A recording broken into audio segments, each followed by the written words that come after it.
la télé, CVC Ouah, venez voir. Il est là, on fait de la télé.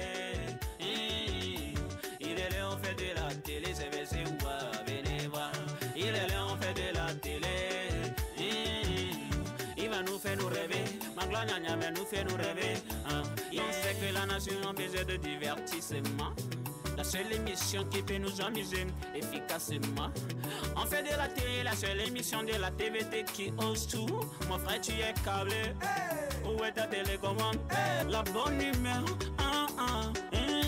Yeah. Même Emmanuel a dit Bayard est calé, il est au rendez-vous. Hey.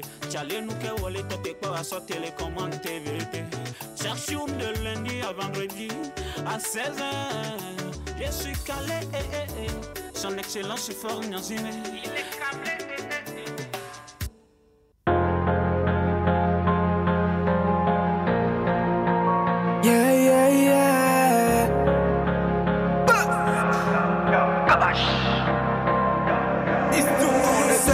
Pour avancer, tellement négligé par les miens.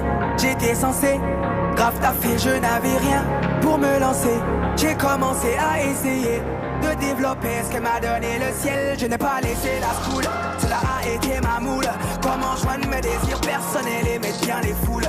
Comment y arriver sans moule? J'en ai la chair de poule. Je pense que Tony est cool, c'est triste et ça me saoule. Pourtant je suis dang man, tellement dang man. Sans stimulant, sans buzz, sans sodabi. Main man, dans la main man. Ou déclare-toi étant mon ennemi. Fin man, ils seront fin man. Mec c'est fort, mi ben un bon ami. Y'a des cas à l'arme d'un ami. Mais nous bébés, nous deux, ça vient bien ami. Je viens de loin, loin, loin, loin, loin, loin. Et je vais aller loin, loin, loin, loin, loin, loin.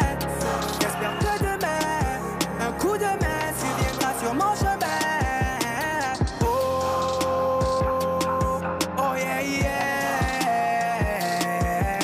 Le sommet est la cible, ça taffe en silencieux. Reste tranquille en attendant que Dieu finance.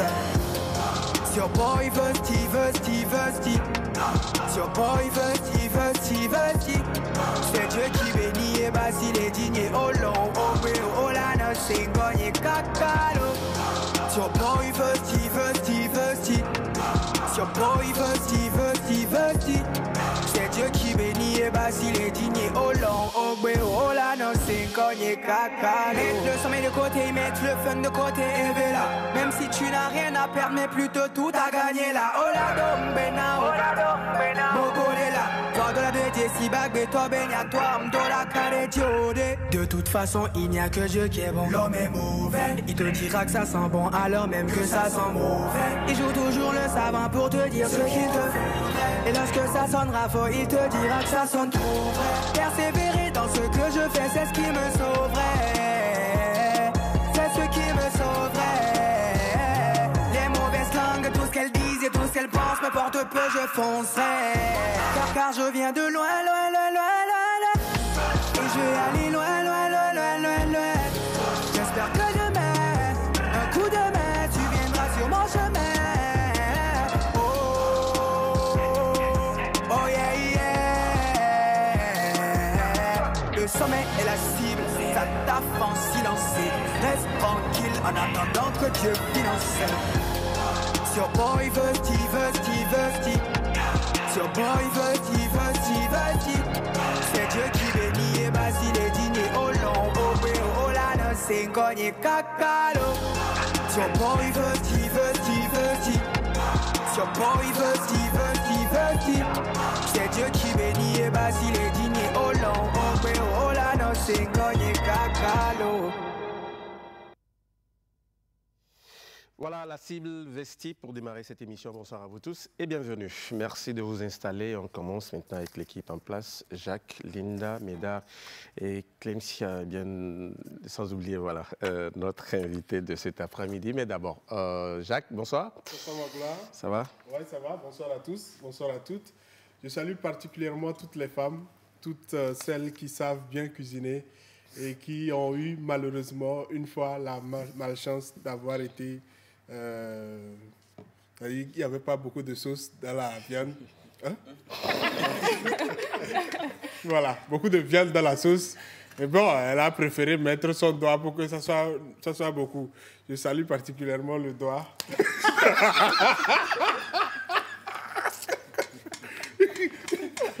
Jacques. Le doigt de Linda. Jacques. Voilà, donc du courage à toutes les femmes. C'est pas facile. Yo, Dieu te voit. Bonsoir Linda.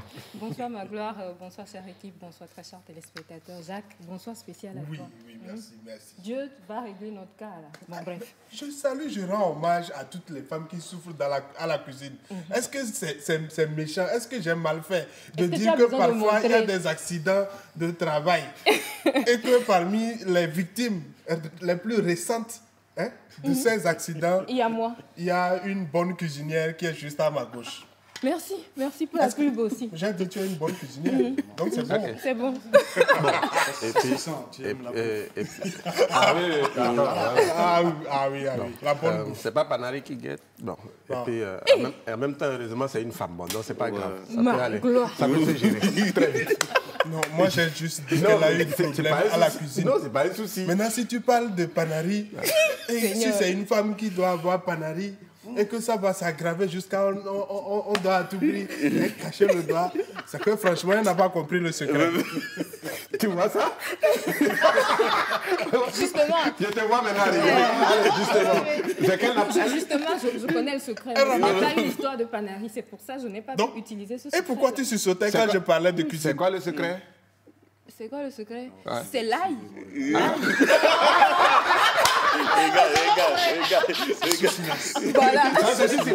Oui, voilà. C'est live, vraiment.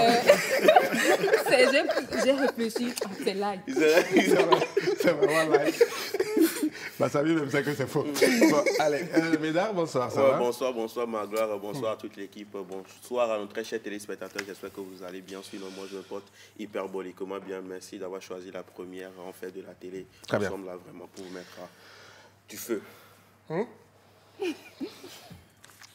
D'abord, vérifier si nos amis sapeurs-pompiers ont de l'eau dans leur véhicule. Et sur le tuyau, sur le tuyau ne s'est pas trouvé. Avant d'envoyer le feu, pardon. Clemcia, bonsoir. Bonsoir ma gloire, bonsoir à toute l'équipe et bonsoir à nos très chers téléspectateurs. Bienvenue dans la bonne humeur, restez toujours scotchés. On va parler de nos musées, l'état en tout cas de nos musées aujourd'hui, avec notre invité, M. Sanda Nabede Pa-Ami. Il est le conservateur du Musée national du Togo. Bonsoir, monsieur. Bonsoir Magloire, bonsoir à toute l'équipe et bonsoir aussi aux téléspectateurs. Vous allez bien? On se défend. Ouais, super. Voilà. Et j'aime bien l'habit. C'est bien le consommer local. Oui. Vous savez, le musée avec le village artisanal. Très bien. Du coup, donc, c'est confectionné au village artisanal. Super. Et faisons confiance donc à nos artistes. À nos artistes. Exactement. Et à nos Les artisans. Ouais. J'espère, monsieur, que vous allez bien vous sentir, hein, parce que je sais que c'est pas facile de rester avec les statuettes et tout ça chaque jour. Bon, heureusement, ça, c'est un autre problème, c'est un peu compliqué. Voilà. C'est quand même envié. C'est pas facile. Il passe tout son temps avec les cadavres. Mais vous passez beaucoup de temps avec les statuettes, les objets de culte. Oui. Voilà, mais il n'y a pas de problème. C'est-à-dire qu'il y a deux types de catégories d'objets. Donc, soit les objets sont désacralisés avant de rentrer au musée, ou soit on garde leur caractère sacré. Sacré, oui. Voilà. C'est vrai que... Et quand c'est dans la deuxième situation, comment ça se passe? Non, il n'y a pas de problème. À moins que vous-même vous possédiez, et vous ayez en amont un esprit qui vous permette de les voir. Donc, quand vous vous voyez, là, il y a problème. Dans le cas contraire, non, ça ne gêne pas. Est-ce que ça vous est déjà arrivé? Non. De les voir et Non, pas du tout, pas du tout. Sauf que c'est mon gardien qui s'est une fois plaint. Voilà, que la nuit, voilà, mais je l'ai fait partir. Oui, parce que normalement, un gardien... Non, attendez, oui. Voilà, parce que là, il ne faut pas confondre les choses. Voilà. Vous le croyez ou pas? Non, je le crois. Je sais que nous avons des objets sacrés au musée et que quelquefois, il y a des esprits aussi. Même, je m'en vais aussi vous donner un exemple. Oui. Une fois, l'Office central de répression a saisi des objets à l'aéroport. Donc, ils ont gardé ça dans leur magasin. Nous sommes partis, nous avons fait l'expertise. On a constaté que c'était des objets sacrés, donc on devrait saisir. Après la saisie, nous avons ramené les objets dans leur magasin. Alors, les gendarmes, dans la manipulation, ils ont mis les statuettes en position couchée. OK. Mais le lendemain, ils nous ont appelés que non, ça ne va pas. Ils entendaient la nuit des bruits bizarres, des bruits des animaux, pas possible. Qu'on n'a qu'à venir voir. Nous sommes arrivés, nous avons vu les statuettes couchées. On dit non, mais qui a mis les statuettes couchées? Remettez-les debout. OK. Et c'est fini. On a mis les statuettes debout. Et puis, jusqu'à présent, tout s'est calmé. Très bien. Bon à savoir, mais ce n'est pas le lieu d'avoir peur d'aller visiter les non, musées. pas du tout. Voilà, Je voulais demander permission comme ça pour partir. Parce que là, tout le des choses, je ne comprends pas. Allez. Monsieur Sanda, déjà, merci d'avoir accepté notre invitation. C'est quoi l'état des lieux aujourd'hui quand on parle de musées au niveau du Togo? C'est vrai que nos musées au Togo traversent des situations difficiles, mais nous en avons quand même. Et la pandémie est venue aggraver la situation. La preuve, tous les musées publics du Togo sont restés fermés pendant 10 mois. Seul le musée national a réouvert en janvier. Okay. Voilà. Les autres musées régionaux sont encore fermés. C'est-à-dire Ils existent vraiment? Oui, les musées régionaux existent vraiment. Équipés? Oui. Parce que, à part celui de Lomé, on a eu la chance de visiter celui de Kara. Voilà. Maintenant, les Il y a autres. celui de Dapan Okay. et celui d'Aného. Voilà. Sokodé également a un musée. C'est les plateaux qui n'ont pas encore de musée. Okay. Voilà. Très bien. Est-ce que ces musées ont une particularité? Par exemple, quand je dois aller par exemple à Néo, je sais que je vais trouver quelque chose de particulier qui voilà. est différent de ce que je vais retrouver à Sokodé. Il y a une particularité. Sauf qu'à Niho, c'est un musée colonial. Voilà, qui contient les objets qui ont trait à la colonisation allemande. Voilà. Les autres musées, nous sommes généralistes, historiques, ethnographiques, archéologiques, mais seulement qui concernent les peuples ou bien les ethnies qui sont dans la région concernée. Très bien. On vous a invité aujourd'hui sur ce plateau pour parler justement de l'état de nos musées. Et puisque depuis hier, on a accès libre au musée du Togo, et ce pour 7 jours. Qu'est-ce qui a motivé cela justement? En fait, le 18 mai de chaque année, nous célébrons la Journée internationale des musées. Dans ce sens, les musées du monde entier se réunissent et organisent un événement. Donc nous, au Musée national, nous avons organisé une exposition. C'est une mini-exposition qui porte sur les objets saisis au port et à l'aéroport. Voilà, donc nous profitons de l'événement, en fait, pour sensibiliser le grand public par rapport à l'importance de nos objets. Okay. Parce que avant la pandémie, c'est vrai, il y a des objets qui sortaient. Pendant la pandémie, ça s'est accentué. C'est-à-dire que les faussaires ou bien les trafiquants d'objets ne dorment pas.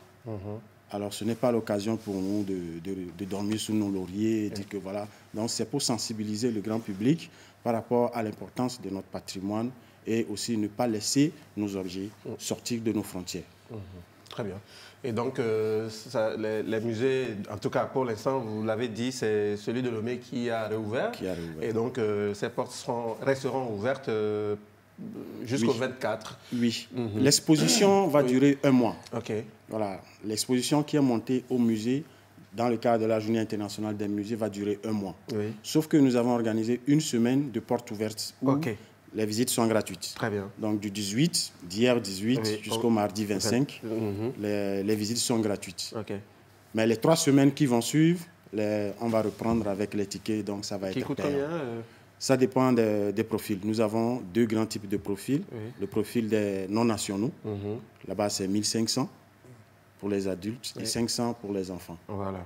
Et ensuite, le profil des nationaux. Bon, pour les personnes adultes comme nous payons 1000 francs, les étudiants 500, les scolaires 100 francs et les primaires 50 francs. Voilà, pour ceux qui nous suivent, en tout cas, le constat, c'est qu'il n'y a pas beaucoup d'engouement au niveau des Togolais quant à ce qui les amène à visiter ces musées. Maintenant, qu'est-ce qui peut pousser quelqu'un, qu'est-ce qui peut motiver quelqu'un tout de suite à vouloir venir regarder?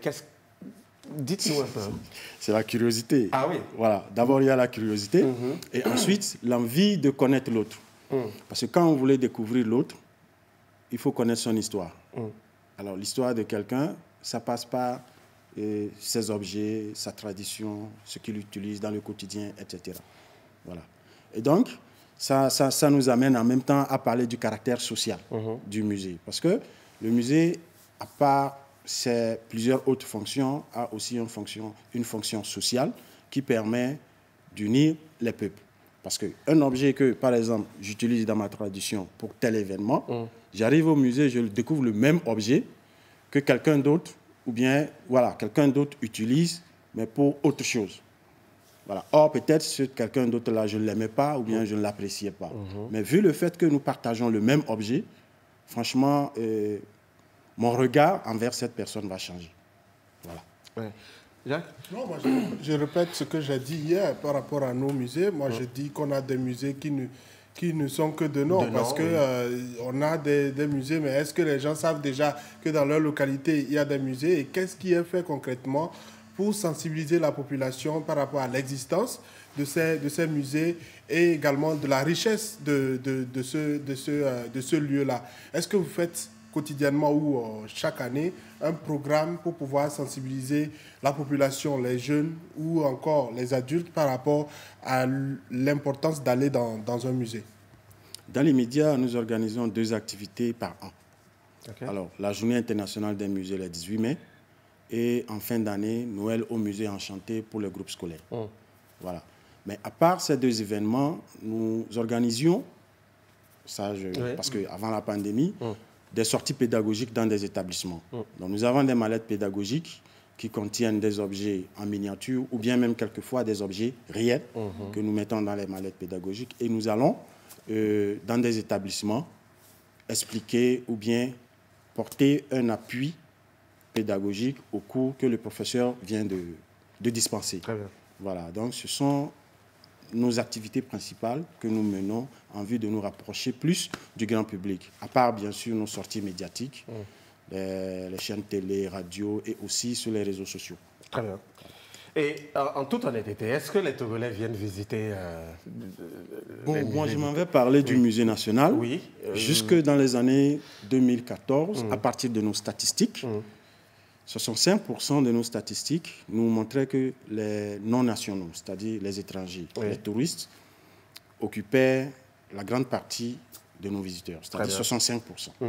Et uniquement 35% réservés aux nationaux. Dans les 35%, nous avons 25% pour les étudiants et les groupes scolaires. Voilà. Donc nous, personnes adultes, on ne représente que 10%. Ce n'est pas du tout suffisant. Très bien. Ça nous a amené à choisir les groupes scolaires comme notre public cible, parce que chaque musée a son public cible. Donc c'est ça qui a mené que nous avons multiplié nos activités envers ce public-là. Et aujourd'hui, de 35%, nous sommes à 45%. Les nationaux sont à 45% au lieu de 35%. Donc nous sommes en train d'essayer d'inverser la tendance, parce que c'est notre patrimoine, c'est notre histoire. C'est à nous de la découvrir premièrement, avant que le touriste, tel que nous les appelons, ne vienne la découvrir. Très bien. Linda? Il y a aussi 35%, on peut trouver 35% dans 500 personnes qui viennent au cours de l'année et 35% dans 10 000 personnes qui viennent au cours de l'année. Donc, je suis sûr que si on regarde un peu le bilan annuel, ça va être encore pire par rapport au taux des Togolais. Linda? Oui, tout de suite, il y a Mangola qui posait la question de savoir qu'est-ce qu'on pourrait faire pour intéresser les gens à venir souvent visiter les musées. Est-ce qu'il y a des occasions de communication pour, par exemple, dire aujourd'hui, nous allons parler du peuple Ewe, vous allez visiter aujourd'hui et vous aurez l'histoire du début à la fin. C'est des trucs comme ça, je pense que quand on le fait, ça va intéresser les gens à venir, parce que si par exemple je suis Ewe ou si par exemple je veux découvrir l'ethnie, là je vais sortir pour aller voir. Mais s'il n'y a pas de communication qui m'explique ou qui me donne envie d'aller, je ne peux pas de moi-même. Je pense que c'est un peu plus difficile, en fait. Exactement. Donc, voilà. Est-ce qu'il y en a, ces genres de... Elle parle justement des expositions temporaires. Dans le temps, on en avait, mais aujourd'hui, par manque de moyens, nous n'avons plus d'expositions, ou bien nous n'organisons plus des expositions temporaires. Parce qu'une exposition temporaire... Et ça y est, de quels moyens, justement? Non, c'est des moyens financiers. Pour monter une exposition, ça nécessite beaucoup de moyens financiers, humains, et puis autres. Voilà. Par exemple, pour monter une exposition temporaire, on peut à tout hasard choisir un thème. Voilà. L'histoire des éveils telle qu'elle l'a souligné, ou bien le Togo pendant les années 1960. Très bien. Voilà, donc l'exposition va tourner autour de ce thème. Donc, c'est ça qui va pousser, par exemple, le citoyen lambda à venir découvrir et plus tard, venir découvrir maintenant l'exposition permanente au musée même. Très bien. Voilà. Oui, Linda toujours. Oui. Une petite question. Ouais. Et est-ce Qui t'a que- dit qu'elle est petite?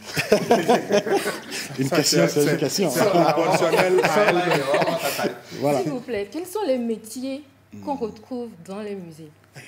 On a l'impression qu'on a juste les gens, excusez-moi, qui maintiennent en état, en bon état, les objets Non, non, il y a pas de présents souci. dans le musée.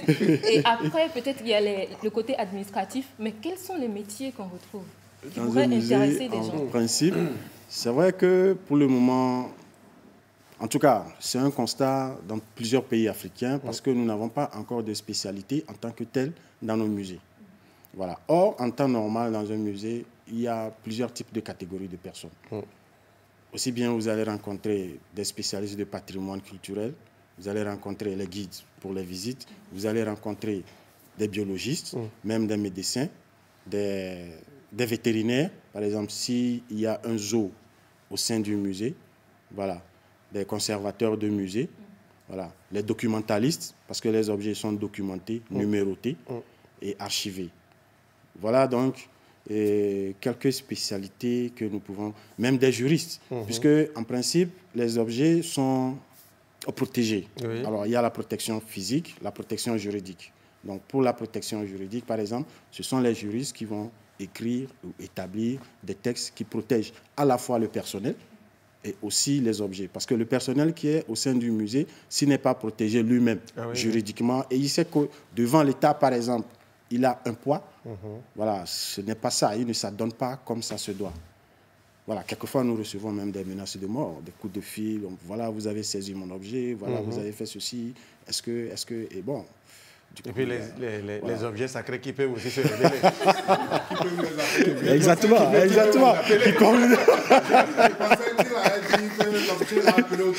Non, pas du tout. Il faut me déplacer. Voilà. Il y a un ami, bon, disons un téléspectateur qui nous écrit de Bamako, voilà, au Mali. Voilà. Il dit bonsoir. Qu'en est-il des œuvres qui sont en Occident et qui doivent être restituées? Voilà. Est-ce que le Togo a des objets, a des œuvres qui se retrouvent de l'autre côté et qui doivent lui être restituées? Le Togo a beaucoup d'objets qui se retrouvent dans les musées occidentaux. Voilà. Au Quai Branly, nous avons 2000 objets. 2000. Et au musée de Berlin, nous avons entre 20 000 et 30 000 objets. Mais il n'y a pas encore un inventaire qui a été fait. Jusque-là, ce sont des études statistiques qui nous montrent que c'est tel nombre d'objets que nous avons dans ces musées. Entre-temps, la lutte ou bien la restitution de ces biens était individuelle. Chaque pays réclamait ses objets. Mais aujourd'hui, nous sommes en train de rentrer dans une autre dynamique sous-régionale. Voilà. Donc, la CEDEAO, l'UEMOA, ensemble, nous réclamons nos objets et c'est au sein maintenant de la CEDEAO que nous allons les dispatcher à tous les pays. Il y a même l'Afrique entière, l'Union africaine également, qui, c'est hier même on en a discuté, qui est aussi en train de prendre le cheval.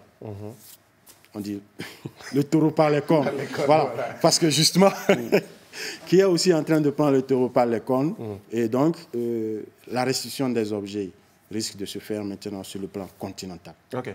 Ouais, c'est bien de réclamer tout ça, mais est-ce que vous avez les moyens de conservation? Voilà. Avant que ces objets-là ne quittent, les objets-là étaient chez nous. Comment on les conservait? C'est vrai que la muséologie a évolué. Aujourd'hui, on dit, bon, il faut des salles ou bien des pavillons d'exposition climatisés, des appareils pour régler la température, etc., la luminosité et tout ça. Ça, c'est occidental. Oui, mais chez nous, aujourd'hui, ces objets quitteront justement l'Occident pour se retrouver encore chez nous. Ils étaient chez nous, ils ont fait des milliers d'années chez nous. Sauf qu'après, ils ont changé d'environnement. Est-ce que quand ils vont revenir, ils vont retourner dans les Non, lieux... pas nécessairement. Non, pas nécessairement qu'on ait des musées modernes. Pas nécessairement. Voilà, c'est ce que je suis en train de dire. Si nous avons l'occasion d'avoir des musées modernes, avant de les récupérer, il n'y a pas de problème. Mais si on n'en a pas, quand même, on peut aussi les récupérer, les conserver et les traiter comme la manière dont ils étaient avant. D'accord. Vous savez, parce qu'il y a la conservation traditionnelle. Voilà, nos grands-parents avaient des techniques pour conserver Vous des les possédez objets. encore, ces techniques? Il y en a.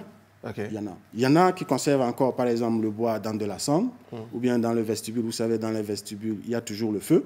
Et donc, ça garde, il y a une certaine température plus ou moins élevée dans les vestibules. Donc, ça chasse les insectes rongeurs.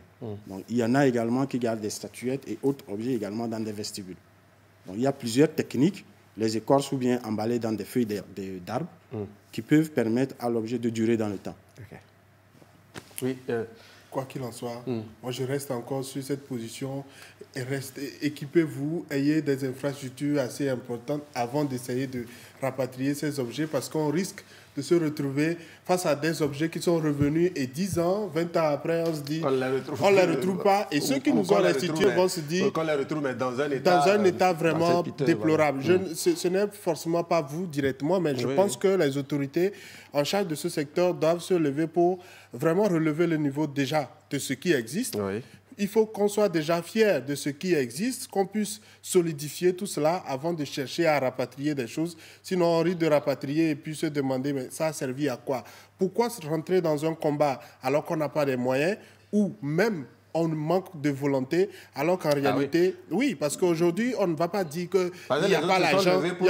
Les autres se sont levés, bon, on s'aligne et tout ça, alors qu'on n'a pas une volonté pour déjà aider ce qui existe déjà et puis permettre que les gens soient déjà fiers de ce qui existe avant de dire, OK, c'est pauvre, maintenant, allons récupérer ce qu'il y a ailleurs et qui nous appartient. Vous voulez faire un commentaire ou c'est bon? Notez. C'est son point de vue. Je salue M. Hezou qui nous a écrit donc, de Bamako, qui a posé cette question. Merci beaucoup. Est-ce qu'on peut connaître la situation géographique du musée national? Bon, c'est quelqu'un qui... oui, allez-y. Le musée est au sein du Palais des Congrès, non loin du monument de l'Indépendance. Voilà. OK. Coucou à votre invité. Une question, où est-ce qu'on peut retrouver ces musées dans nos régions, par exemple? Celui de Kara. Merci. Il s'appelle Dendengue Goliendou. Il est à Kara, justement. Voilà. Voilà. Le musée de Kara également se trouve au sein du Palais des Congrès de Kara.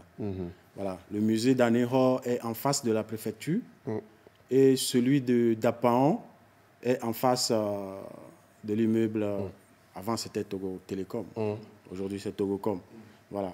Celui de Sokodé est en face des affaires sociales. OK. Voilà. D'accord.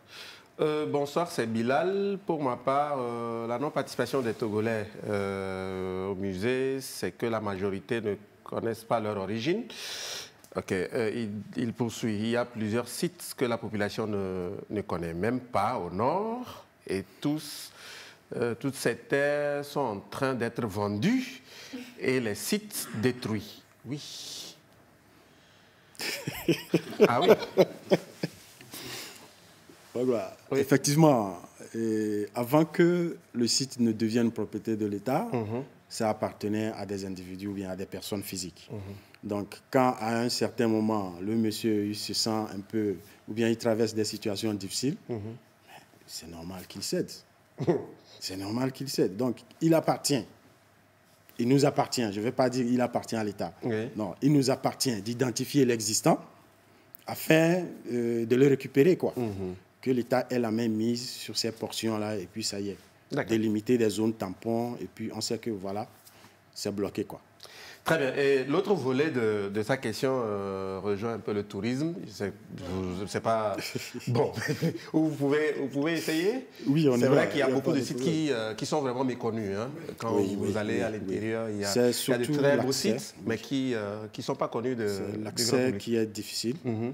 Et les colonies de vacances aussi n'existent plus dans notre pays. Ça n'existe plus pratiquement pas. C'est ça qui fait que, bon, les parents, pendant les vacances, ils ne savent pas où laisser les enfants aller et ça pose problème. Il y a beaucoup de sites qui ne sont pas du tout reconnus ou bien connus du public. L'accès est difficile. Quelquefois, c'est par sentier, dans des montagnes. Et puis, bon, pendant 1 heure de temps de marche, franchement, ça n'encourage pas quelqu'un à y aller. Très bien.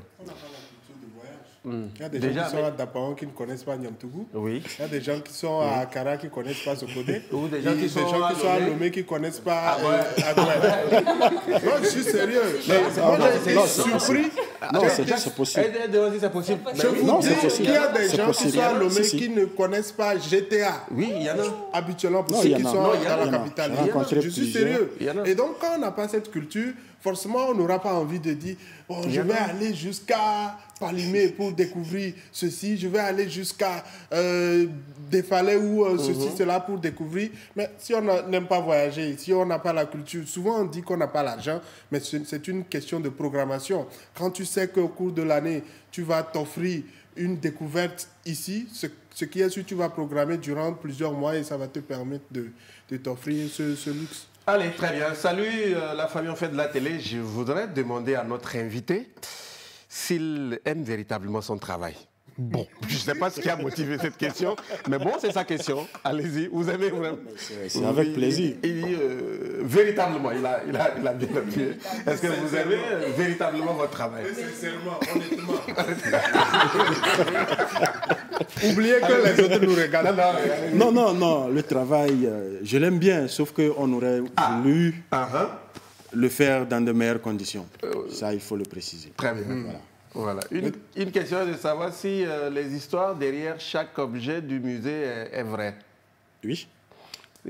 Ça y est, oui, les histoires voilà, derrière chaque objet de musée sont vraies. Donc, oui, voilà. Oui, puisque chaque objet a son étiquette. Quand on expose, on met objet tel, utilisé dans telle localité pour ceci, cela. Voilà.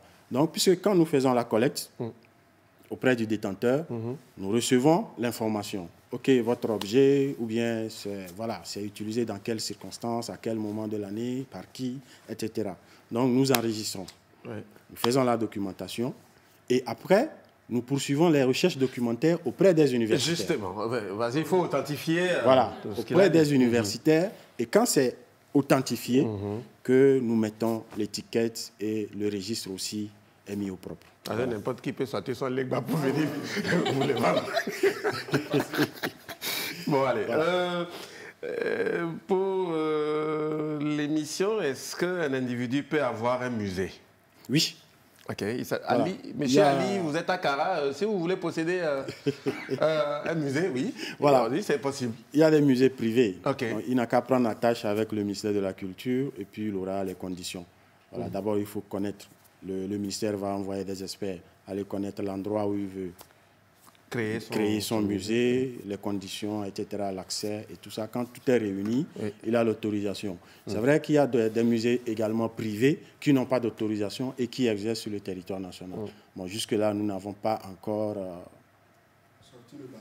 Voilà. C'est possible, Monsieur Ali. Merci beaucoup. Monsieur Sanda reste avec nous. Voilà. Vous pouvez continuer par envoyer vos messages si vous avez encore des questions ou si vous voulez faire des contributions. Pourquoi pas, allez-y, un seul numéro par SMS.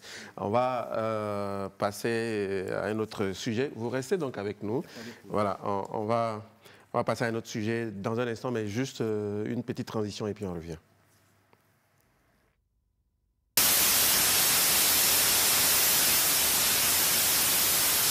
Le bienfait n'est jamais perdu, même dans ma tombe. Je ferai toujours de la télé avec ma joie. Que Dieu, le miséricordieux, vous bénisse. On fait de la télé dans la joie, dans l'amour.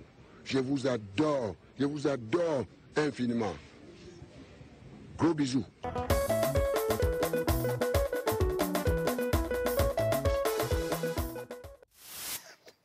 Merci, on est de retour. Voilà, on va parler maintenant production de ciment. Jacques, une nouvelle chaîne de production Cimtogo, en tout cas très prochainement opérationnelle. Oui. Mais il y a une question qui mérite d'être posée, oui. Est-ce que ça aura un impact sur le quotidien des Togolais? D'ici fin juin, on annonce la disponibilité d'une nouvelle chaîne de production de l'usine Cimtogo Lomé. Et donc, il y a eu un investissement de plus de 30 millions d'euros. Bon, je n'ai pas converti en francs CFA pour savoir un peu ce que ça veut dire, mais je sais que ça rentre dans des milliards. Et donc, il faudrait qu'on fasse extrêmement... qu'on puisse analyser la situation pour voir si ça pourra dans le quotidien, pour ceux qui construisent ou ceux qui sont ceux qui utilisent du ciment, est-ce que ça aura des répercussions dans leur quotidien? Parce qu'on se rend compte qu'aujourd'hui, malgré tout, les gens continuent pas à construire, mais dans la réalité, le ciment est très cher. Ouais. Le ciment est très cher au Togo. On a déjà plusieurs unités de production. On a déjà plusieurs unités. Il y en a... Il y a plusieurs ici à Lomé, il y en a à l'intérieur, mais le ciment continue de coûter très cher. Le paquet de ciment aujourd'hui est à combien 3 000. Ah, c'est 3 000 Non, 4 000. Bon, ça dépend. Voilà. 3 900, 4 000. Voilà. Et quand c'est comme ça... Mais pourtant, on produit. Quand c'est comme ça et on te dit que c'est dans ton pays qu'on produit, il faut que tu te poses beaucoup de questions. À quoi ça sert d'avoir des usines qui ne doivent pas, qui ne sont pas au service de la population? On se demande si ces produits sont exportés à l'extérieur ou bien c'est vraiment mis à la disposition des Togolais. En temps normal, quand on installe ce type d'infrastructure, c'est pour déjà que ceux qui sont sur le plan local soient à l'aise, qu'ils puissent être quand même dans de meilleures conditions, parce qu'aujourd'hui, je suis sûr que les gens auront même envie, quand ils vont apprendre les prix de la tonne ou de ciment au niveau des autres pays, ils auront envie même d'importer cela et de continuer leurs travaux ici, parce que c'est vraiment dommage. On est obligé de prier d'avoir de l'argent, alors qu'en réalité, on doit à tout prix... C'est vraiment dommage parce que même entre-temps, il y a un ciment étranger qui coûtait même moins cher. Moins cher, très moins cher. Celui produit chez nous. Voilà. Oui, pour la question, est-ce que cette nouvelle chaîne de production vient vraiment résoudre un problème ou est suffisant pour résoudre le problème de la population? Je m'en vais d'abord voir quelles sont les différentes situations difficiles que les populations rencontrent. À part le prix, la cherté des ciments, il y a des fois, on rencontre des pénuries de ciment, il y en a des manques à des années passées, dans des années. Aujourd'hui, c'est vrai. Il y a eu cette pénurie-là. Et je pense que s'il y a une nouvelle chaîne et que la production est augmentée, ça veut dire qu'on a cette assurance que dans le futur, il n'y aura plus de pénurie. Justement, ce qu'elle dit, l'idée qui est exposée devant, c'est de permettre aux locaux de rentrer en possession du bien. C'est-à-dire que pour qu'il n'y ait plus de manque, qu'il n'y ait plus de rupture. Oui, mais à quel prix? Justement, parce que si on nous dit qu'on veut éviter les ruptures, on ne nous dit pas clairement que ça aura un impact sur le prix. Est-ce qu'il s'agit seulement de remplir les magasins pour dire oui, c'est rempli, venez acheter, ou bien dire oui, c'est rempli et c'est à moindre coût, ça vous permet de pouvoir construire? Voilà, c'est aussi la 4 050 francs le paquet de ciment à Kara. Très bien. Voilà. Si tu vas dans une autre... Le ciment est produit aussi à Kara. À Wanyalo. Donc, très bien. Juste votre avis là-dessus? Non, je ne pense pas que ça soit un problème de pénurie. Parce qu'au même moment qu'il y a pénurie, au même moment, nous voyons quand même des titans qui transportent aussi du ciment pour nos pays voisins. Donc, moi, personnellement, je ne pense pas que ça soit un problème de pénurie. Il faut regarder surtout le prix pour que la population, les nationaux puissent en profiter. Oui, voilà. Quelqu'un propose même 2 950 francs le paquet. Oui, mais c'est le souhait. Voilà, parce qu'on produit quand même. Ce que vous oubliez, c'est que vous vous plaignez parce que vous n'avez pas de l'argent. Mais à l'extérieur, les gens ont de l'argent. Voilà pourquoi vous voyez chaque jour des titans transporter notre ciment pour aller à l'extérieur. C'est ce qui est carrément dommage. Et ça les arrange, c'est pour ça qu'ils continuent. Si vraiment ils n'ont pas de clients à l'extérieur, ils vont se poser la question pourquoi ne pas trouver des stratégies pour intéresser les locaux à venir acheter notre ciment. Ça veut dire qu'ils vont baisser. On peut trouver des situations pour pouvoir permettre aux gens d'acheter. Mais du moment où il y a toujours des clients à l'extérieur, forcément, je suis sûr qu'ils ne vont pas penser à votre... Il faut carrément une politique nationale. Il faut une politique nationale. Qui détient la production? Qui détient l'usine? Qui détient la société? La bonne question. Est-ce qu'il y a l'autorisation au niveau des privés de pouvoir s'engager dans ce... C'est la question qu'il faut se poser. Parce que celui qui a ses intérêts, il ne va pas reculer pour dire, bon, je vais faire, ils me font pitié, bon, je réduis le prix. Lui, l'essentiel, à la fin de l'année, il a ses intérêts et c'est tout. Oui, mais le gouvernement doit quand même essayer de de fixer les prix qui conviennent quand même aux nationaux. Voilà. Laurent Gbagbo est de retour. C'est celui de Kévier, pardon. Voilà, LG. Parce que là, voilà, LG. Immaculée. Oui, tu as fait tout à l'heure, les gens commençaient par danser. Voilà, LG, Laurent Gbagbo de Kévier, il est vraiment de retour, ça faisait longtemps. Il salue tout le monde sur le plateau. Merci à toi, LG. Ça faisait vraiment longtemps. À cause de LG, j'ai fait plusieurs des allers-retours. J'ai même payé au poste de péage, tout ça pour pouvoir le voir, mais je n'ai pas pu. Donc, je viens tout récupérer.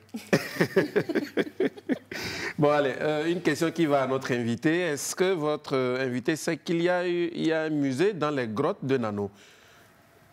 Un musée dans les grottes de Nano? Non, à ma connaissance, pas encore. J'ai visité les grottes. Il y a... Ma dernière visite remonte à 3 ans. Voilà. Est-ce qu'il il a parlé de musées qui ne sont pas aussi officiels. Peut-être que ça fait partie de la liste de ceux qui ne sont pas... Non, les grottes de Nano, c'est tellement exigeant. On sait qu'il y a des grottes de Nano qui existent, mais un musée... C'est bizarre. Bon, allez. Il faut qu'on le cherche pour lui poser les questions. Ou bien lui-même veut prendre les grottes de Nano pour amener mettre ça chez lui. Je ne suis pas sûr, parce que déjà, il n'y a pas... un conservateur ou bien un gardien qui est fixe sur le site. Déjà, les sites même ont été pillés. Voilà, les populations ont dépouillé les sites de leurs biens. Et aujourd'hui, on ne peut que visiter que les grottes. Il n'y a rien à l'intérieur. Alors, dire qu'il y a un musée à l'intérieur, c'est à vérifier quand même. Très bien, merci beaucoup. Oui, un jingle. Et on va parler actu, net, tout de suite.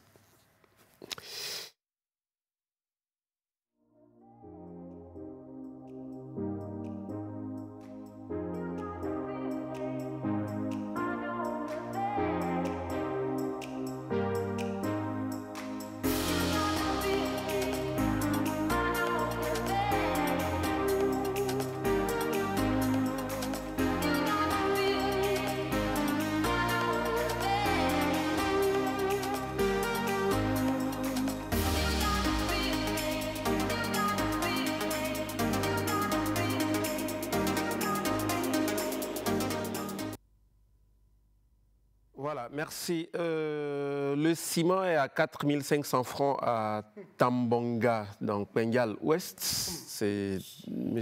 Ibrahim Laré qui nous informe. Merci. Et courage, voilà. Et comme vous l'avez dit, c'est vraiment dommage. Bien.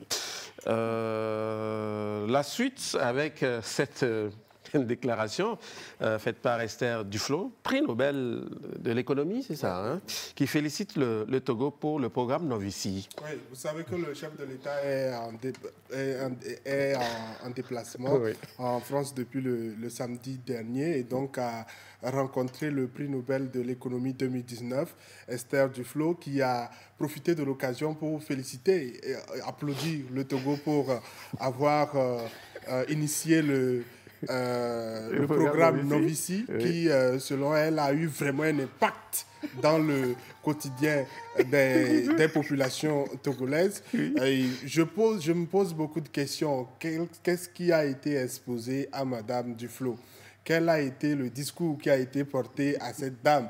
Qu'est-ce qu'elle a compris de ce qui s'est passé et est-ce qu'elle a su la réalité des choses? Bon, on va l'écouter, c'est mieux. Ah, ok. On l'écoute et on revient. Nous avons parlé des efforts et des réussites du Togo dans la lutte contre le Covid et en particulier du programme Novici. Je crois que le Togo s'est montré vraiment être un leader, en particulier dans cette crise du Covid, en prenant vraiment les devants très très rapidement pour un programme qui est un exemple aujourd'hui, qui est montré dans beaucoup de pays, dans les institutions internationales, sur comment on peut faire quelque chose qui marche pour... Partager son avis. Comment est-ce que je peux partager son avis? C'est pour ça que je dis, je ne sais pas quel discours on a tenu face à cette dame, parce que en temps normal, on doit expliquer concrètement ce qui s'est passé. Parce que en fait, sur le plan diplomatique, quand on va, on colore tout, on dit oui, on a fait ceci et on a fait cela. Et quand on sort les chiffres, on se dit, mais même moi, si je suis étranger et je ne suis pas en face de ces réalités, je vais applaudir. Parce qu'on va me dire qu'on a soutenu tel nombre de personnes. Ouais. Les femmes ont eu ceci, cela, et cela leur a permis, avec les 5 000, ceci, ça leur a permis de pouvoir ouvrir... Tu n'es pas obligé de donner le... Oui, il faut dire aux gens que c'est 5 000, 150 ou 125 que les gens ont pris. Oui, 125. C'est le prix le coût de transfert pour retirer l'argent. Et donc, il faut qu'on puisse leur dire concrètement que c'est ça qu'ils ont pris et que même en donnant tout cela, il y a certains qui n'ont pas pris et tout ça. La majorité n'a pas bénéficié. Parce que quand elle explique qu'on a utilisé la technologie pour pouvoir permettre... Et pourtant, il y a eu beaucoup de dysfonctionnements dans ce programme-là. Oui. Je préfère que le Togo, en allant sensibiliser ou chercher une image assez intéressante à l'extérieur, puisse dire concrètement les choses de façon franche. Pour que les gens qui sont en face, peut-être s'ils veulent... Nous appuyer ou nous aider, voilà. Oui, ça revient à l'histoire de Giovanni où le président vient et puis on a tout badigeonné, on a tout arrangé, alors qu'en réalité, il y a des problèmes. Si vous allez, il faut à tout prix dire concrètement que vous avez eu ceci. Bon, c'était une belle initiative. Oui, mais à la base, oui. À la base, mais en cours de chemin, on s'est rendu compte qu'il y a eu ceci, cela, et peut-être on a compris telle leçon, on va arranger d'ici là. Mais si vous allez tout applaudir. Je pense que très souvent, à ce niveau-là de la discussion, on n'ira jamais dans les détails pour dire les difficultés, ce qui a manqué. On présente juste la chose d'une façon globale. Avec elle, il n'y a eu que les grandes informations, les grandes lignes qui ont été discutées. Et pour elle, le programme a associé technologie et appui financier aux populations les plus vulnérables et que ça a permis de lutter contre la Covid un peu. Donc, c'est positif. Avec toutes ces informations-là, c'est positif. Maintenant, dans la réalité, qu'est-ce qui s'est passé? Il faudrait pouvoir en parler. Et moi, je n'ai pas eu novice, puisque je n'étais pas dans le... Donc, je ne peux pas en parler. Voilà, la réalité. Déjà que tu n'en as pas bénéficié. Ouais, moi, je dirais qu'on n'a rien à ajouter à la dame Estelle Duflo, parce que c'est le moment venu de présenter seulement, c'est pas de présenter, c'est de dire seulement le chiffre qu'on a utilisé telle somme pour venir en aide à la population togolaise. Donc, telle que la chose lui a été présentée, elle a fait un commentaire derrière. Il n'y a pas trop de commentaires à faire par rapport à Mme Duflo, mais c'est d'aller maintenant à l'intérieur du projet. Est-ce que ça a été une réussite? Ça revient à la population, bien aux Togolais d'en discuter. Bon, d'accord. Oui. Avant qu'elle ne veuille aller au fond des choses, il faut d'abord qu'elle ait envie de vraiment savoir ce qui s'est passé. Elle n'ira même pas. Voilà, elle n'ira pas. Et elle a juste dit pour dire, elle n'a pas vraiment envie de savoir, moi je pense. Parce que je n'ai toujours pas eu Vous en avez bénéficié ou vous ne faisiez pas partie des personnes vulnérables? Bon, allez. Donc je préfère ne pas en parler. Il prend des gants. En fait, Estelle Duflo, en fait, avant d'aller à cette discussion, elle devrait mener une enquête de terrain. Voilà, voir en réalité ce qui s'est d'abord passé au pays, avant maintenant l'entretien. Mais je pense que ça n'a pas été fait, donc du coup, elle doit avaler ce qui a été dit. Bon, allez. Sinon, en toute honnêteté, il y a eu beaucoup de dysfonctionnements. On en avait même parlé dans cette émission et à ce jour, on ne nous a même pas fait le bilan.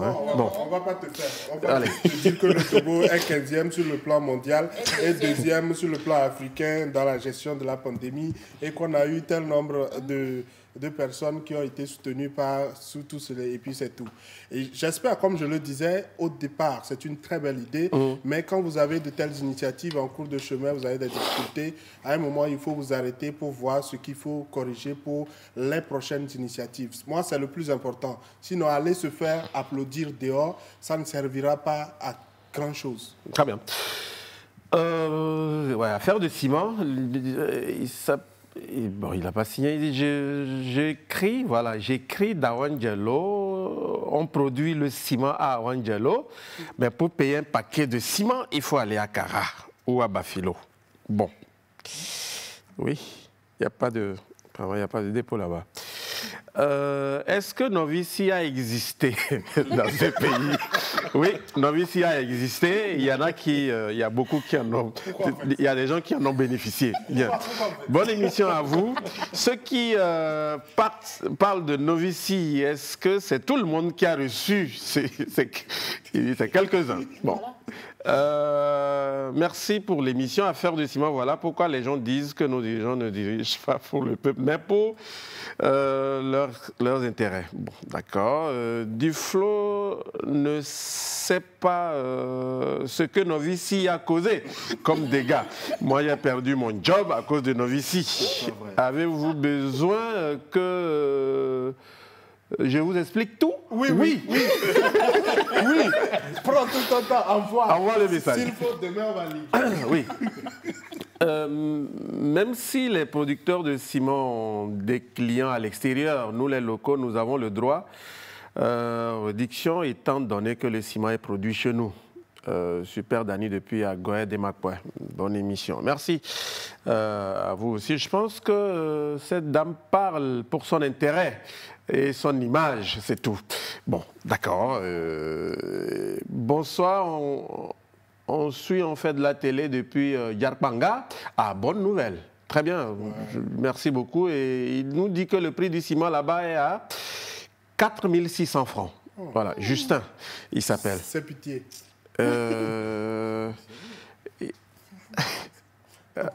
Comment? Il y a bel et bien des choses d'anciens temps des MOBA là-bas. Ok, allez et vous allez confirmer, puisque moi-même j'y suis rentré, j'ai vu beaucoup de choses. Ah, celui qui parle de... Oui. Bon, d'accord, donc pourquoi pas pousser la curiosité. Allez,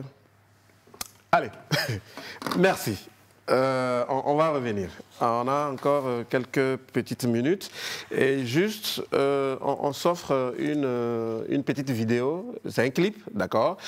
Et puis, on revient pour décrypter une vidéo. Bien, d'abord le clip.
Voilà, on revient pour les dernières minutes de cette émission. Lui, il s'appelle Hugues, il nous écrit de Palimé, il dit, pardon, Dieu a quitté ce pays, trop de mensonges. Bravo à vous, ce n'est pas facile d'aborder ce sujet. Allez, merci. Et merci à... Il n'y a rien d'inventé, donc il n'y a pas... Hugues, merci. Voilà, pour la suite, regardons très bien cette vidéo. Ça se passe en Guinée, où le président de la République a reçu les hommes d'affaires. Et en face, celui qui a pris la parole, c'est voilà, un multimilliardaire, Nel Hadj. Et il a osé tutoyer le président. Qu'est-ce qu'il y a? Regardons. Depuis qu'il était arrivé au pouvoir jusqu'à aujourd'hui, on peut dire tous les denrées... Depuis que vous êtes arrivé au pouvoir, Elhadj, non, président. On ne tutoie pas un président. S'il vous plaît, Président. Ok, je vais parler en poulard, comme il y a d'autres présidents. Non, parlez en français. Non. Vous savez très bien parler en français. Non, je ne sais pas bien, Président. Vous savez très bien parler en français. Moi, ne tutoie pas un président. Comme je ne connais pas les différences, comment on dit. Maintenant, je vais très parler en poulard. Voilà, et vous connaissez. Continuez. Continuez.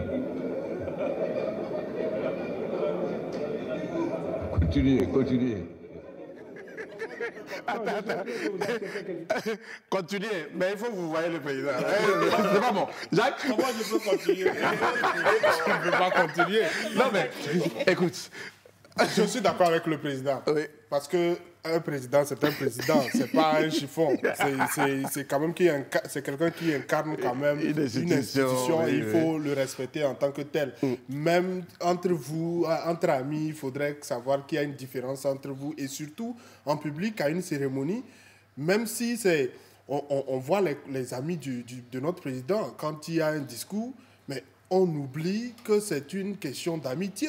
On sait que c'est quelqu'un qui incarne une institution, on peut pas se permettre. Et même entre collègues présidents, on ne se tutoie pas. Et maintenant, vous n'êtes pas président, vous voulez tutoyer un président. Bon, et puis le président l'a recadré en même temps. C'est bien fait. Il faut que les gens puissent savoir.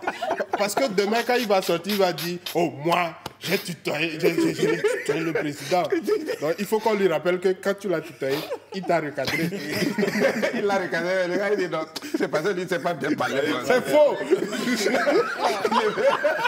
C'est ce qu'il fait. Le président, il dit « Non, vous parlez bien français. Continuez. » En fait, le président sait qu'il a fait exprès. Oui. Il sait que c'est vraiment quelque chose qui est sciemment organisé. Oui. Et quand il va l'autoriser, par exemple, de rentrer dans une autre langue, on va dire non. Qu'il continue en français. Et qu'il vous voit le président. Allez, merci bien. Monsieur Sanda, on arrive à la fin de cette émission. On a parlé largement de nos musées. Vous allez conclure et ce sera par quel message? Mais c'est juste pour lancer un cri d'alarme. Pas à l'endroit de l'autorité, mais à l'endroit de tout citoyen. Voilà, parce qu'en ce moment, il y a des années que nous n'avons plus organisé de collecte pour enrichir nos collections.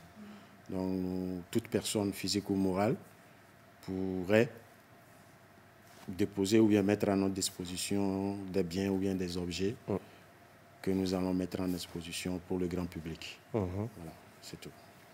Merci beaucoup à vous. Je vous en prie. Voilà. Notre ami est revenu, ce fait que je vous lis son message. Il dit « Voici ce qui s'est passé pour que je perde mon job. J'étais EV, c'est-à-dire enseignant volontaire.